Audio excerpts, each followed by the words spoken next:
नमस्कार दोस्तों, welcome to YouTube channel Sanjay Jha speaks. साथियों, मैं संजय झा चैनल की ओर से आप सभी का एक बार फिर अभिवादन करता हूं। और आज हम बात करते हैं तालिबान की। तालिबान के बहाने हम बात करते हैं पाकिस्तान की, और फिर तालिबान और पाकिस्तान के बीच शुरू हुए मतभेद में 1971 की भारत और पाकिस्तान की लड़ाई की हुई एंट्री की। दोस्तों, दरअसल हुआ यूं है कि संडे को 2 दिन पहले, आज ट्यूसडे है, संडे की मैं बात कर रहा हूं, तालिबानी लीडर यासिर अहमद यासिर ने एक ट्वीट किया और उस ट्वीट में उन्होंने भारत और पाकिस्तान के बीच 1971 में हुई जंग के बाद पाकिस्तानी सेना की सरेंडर का फोटो उन्होंने शेयर किया है। इस फोटो में साफ दिख रहा है कि जनरल नियाजी, जो पाकिस्तानी सेना के चीफ थे उस समय, भारत की लड़ाई के समय उस सैन्य टुकड़ी के जो चीफ थे, उनको भारतीय सेना के सामने आत्मसमर्पण करते हुए, सरेंडर करते हुए दिखाया गया है और एग्रीमेंट करते हुए दिखाया गया है सरेंडर के समझौता पत्र पे।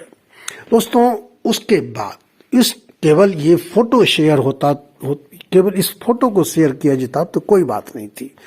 यासिर अहमद ने साथ में ये भी लिखा है, उन्होंने पाकिस्तान के आंतरिक सुरक्षा मंत्री जनरल जो वहाँ के सलाउल्लाह खान है, उनको एक तरह से एड्रेस करते हुए यासिर अहमद ने लिखा है, अफगानिस्तान के तालिबानी लीडर ने लिखा है कि आप अफगानिस्तान को सीरिया समझने की भूल ना करो, इराक समझने की भूल ना करो, और आप उसको तुर्की समझने की भूल ना करो। ये अफगानिस्तान है जो कई बड़े साम्राज्यों की कब्रगाह जिसको कहा जाता है। ये वास्तव में अफगानिस्तान में कई बड़े साम्राज्यों को नेस्तनाबूद होना पड़ा, धूल धूसरित होना पड़ा, वहाँ उसको पराजय का सामना करना पड़ा। तो उसका उन्होंने जिक्र करते हुए कहा है कि आप अफगानिस्तान को, अगर आपने ये चाहा कि हम अफगानिस्तान में जाकर के अफगानिस्तान को हरा देंगे, तो ये आपकी भूल है और आपका वही हाल होगा जो 1971 की लड़ाई में आपका हुआ था। यानी भारत के सामने जिस तरह से आपने समर्पण किया था, उसी तरह से एक बार फिर आपको समर्पण करना पड़ेगा। अब दोस्तों, ऐसा यासिर अहमद ने क्यों लिखा, ऐसा ट्वीट क्यों किया, तो इसके बारे में कहा यह जाता है कि आपने तहरीक तालिबान पाकिस्तान का नाम सुना होगा।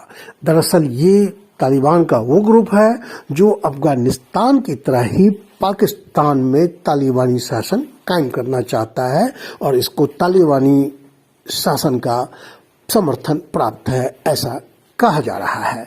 और ये जो तहरीके तालिबान पाकिस्तान के नाम से जो ग्रुप बना है अफगानिस्तान में, ये मैंने पहले कहा कि पाकिस्तान में तालिबानी शासन ये लोग बनाना चाहते हैं। और अभी पिछले दिनों इन्होंने एक मिनिस्ट्री बनाई है जिसमें पाकिस्तान पर जब इनकी हुकूमत होगी तो वहाँ प्रधानमंत्री कौन बनेगा, रक्षा मंत्री कौन बनेगा, यानी पूरा पोर्टफोलियो इन्होंने तैयार कर लिया है। इससे पाकिस्तान उखड़ा हुआ है और इन्होंने पाकिस्तानी सरकार ने, जो पाकिस्तान के आंतरिक सुरक्षा मंत्री हैं सलाउल्लाह खान ने, उन्होंने ये कहा मीडिया के सामने अपने बयान में कि हम ऐसे लोगों को अफगानिस्तान से ढूंढ निकालेंगे और हम चाहते हैं कि अफगानिस्तान का जो तालिबानी शासन है वो हमें ऐसे लोगों को हैंडओवर करे ताकि हम उसको अपने देश के कानून के तहत सजा दे सकें।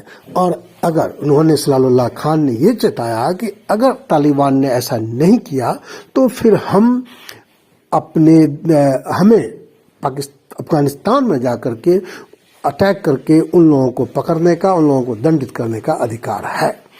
इसी सलाउल्लाह खान के इसी बयान के बाद तालिबान चिढ़ा हुआ है और उसने साफ कहा है कि पाकिस्तान अफगानिस्तान को सीरिया या तुर्की समझने की भूल न करे, और उन्होंने इतनी बड़ी धमकी पाकिस्तान को दी है। तो दोस्तों, इस बयान के बाद, अफगानिस्तान के तालिबानी शासन द्वारा दिए गए इस बयान के बाद भारत में एक तरह से खुशी का माहौल है कि अफगानिस्तान और तालिबान के बीच लड़ाई शुरू होने वाली है। तो दोस्तों, क्या इससे हमें खुश होना चाहिए? क्या तालिबान ने जो ट्वीट करके पाकिस्तान को चिढ़ाने की कोशिश की है 1971 की जो एग्रीमेंट हुआ था भारत और पाकिस्तान के बीच, उस एग्रीमेंट के फोटो शेयर करके उसने जो पाकिस्तान को चिढ़ाने की कोशिश की है, तो उससे क्या हमें बहुत ज़्यादा उत्साहित होना चाहिए दोस्तों। मेरा वीडियो इसी पे कंसंट्रेट है कि ऐसा नहीं है, क्योंकि अफगानिस्तानियों की ये बात सच है कि कुल मिलाकर के अल्टीमेटली यही बात सच है कि तालिबान आज जो कुछ भी है वो पाकिस्तान की वजह से है, पाकिस्तान की संरक्षण के कारण है। अमेरिका के अफगानिस्तान में आने से पहले भी पाकिस्तान ने तालिबान को पोसा और अमेरिका के जाने के बाद भी पाकिस्तान ने तालिबान को पोसा है। उसने तालिबान के लिए हर जगह पर लड़ाई लड़ी है। और फिर अफगानिस्तान की फितरत देखिए कि आज वो पाकिस्तान से लड़ना चाह रहा है। अब हम बात करते हैं भारत की। दोस्तों, जब अफगानिस्तान में तालिबान को हटा करके अमेरिका ने वहां पर में लॉ एंड ऑर्डर स्थापित किया, तो भारत ने वहां अरबों डॉलर का निवेश किया ताकि अफगानिस्तान की जो आम आवाम है उसको फायदा हो। अमेरिका जब चला गया वहां से, तो भी भारत ने वहां पर अपनी मानवीय सहायता जारी रखा और अफगानिस्तान को भूखी आवाम को ही पेट भरने के लिए उसने फ्री में गेहूं दिया। अफगानिस्तान को हजारों टन गेहूं दिया। उतना ही नहीं, जब वहाँ के लोग दवाई के बिना तड़प रहे थे तो हमने फ्री में मेडिकल एड दिया, उनको दवाइयाँ भेजी अफगानिस्तान में। यानी आज भी जब हमने तालिबानी शासन को मान्यता नहीं दे रखी है, तब भी उनको हमने हर तरह से मदद की है। लेकिन तालिबान ने क्या किया है, अब देखिए। तालिबान की बात करें तो तालिबान ने भारत को भी हमेशा इसी तरह से चिढ़ाने का प्रयास किया है। जब अफगानिस्तान में उसकी दोबारा हुकूमत बनी, तो तालिबान का जो वहां का गृह मंत्री था अनस हक्कानी, वो सीधे पहुंचा, 5 अक्टूबर 2021 की बात है। सीधे पहुंचा कहाँ, तो सीधे वो मोहम्मद गजनवी की कब्र पर पहुंचा। मोहम्मद गजनवी की कब्र पर, अफगानिस्तान में मोहम्मद गजनवी की कब्र है, वहां पहुंचा। वहां उसने फतिहा पढ़ी और उसके बाद उसने गजनवी को भारत का विजेता बताया। ये बताया कि कैसे गजनवी ने सोमनाथ पर अटैक करके वहां के मंदिर को नेस्तनाबूद किया था। कुल मिलाकर के गजनवी के माध्यम से तालिबानी शासक भारत को यह जताना चाहता था कि हम फिर ऐसा कर सकते हैं। उसने भारत को चिढ़ाने का प्रयास किया था। बात यही खत्म नहीं होती है दोस्तों। इसी साल फरवरी महीने की बात है, जब अफगानिस्तान ने अपनी सेना की एक ऑपरेशनल टुकड़ी का नाम पानीपत के नाम पर रख दिया। अब पानीपत का क्या मतलब, अफगानिस्तान में तो हिंदी भाषा है नहीं, न हिंदी शहर का कोई नाम है। फिर उसने पानीपत नाम क्यों रखा?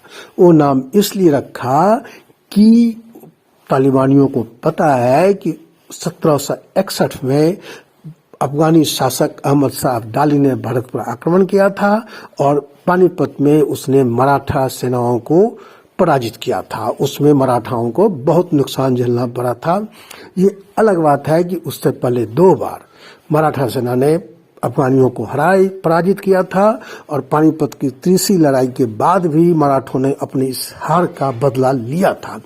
लेकिन उससे इतिहास से उसको कोई मतलब नहीं, अफगानियों को, खासकर तालिबानियों को। और उसने सिर्फ भारत को चिढ़ाने के लिए अपनी सेना की ऑपरेशनल टुकड़ी का नाम पानीपत रख दिया और ये जताना चाहा कि हमने भारत को भी पराजित किया है। तो दोस्तों, अगर तालिबान की यही फितरत है, तो जो उसने पाकिस्तान के साथ किया है उससे हमें उत्साहित होने की जरूरत नहीं है। हमें वेट एंड वॉच करनी चाहिए। हमें तालिबान की हरकतों पर नजर रखनी चाहिए और हमें ये नहीं समझना चाहिए कि अगर वो पाकिस्तान से लड़ रहा है तो वो हमारे पक्ष में आ जाएगा, क्योंकि तालिबान खास करके कट्टर मुस्लिमों का एक ग्रुप है जो कि अफगानिस्तान पर राज कर रहा है। और वो मुस्लिम को लेकर के जब मुस्लिम भाईचारे की बात आएगी तो फिर वो हमारे साथ नहीं आएगा, वो पाकिस्तान के साथ ही जाएगा। दोस्तों, इस एपिसोड में इतना ही। बाकी फिर किसी नए विषय वस्तु के साथ बहुत जल्द हम आपके सामने हाजिर होंगे।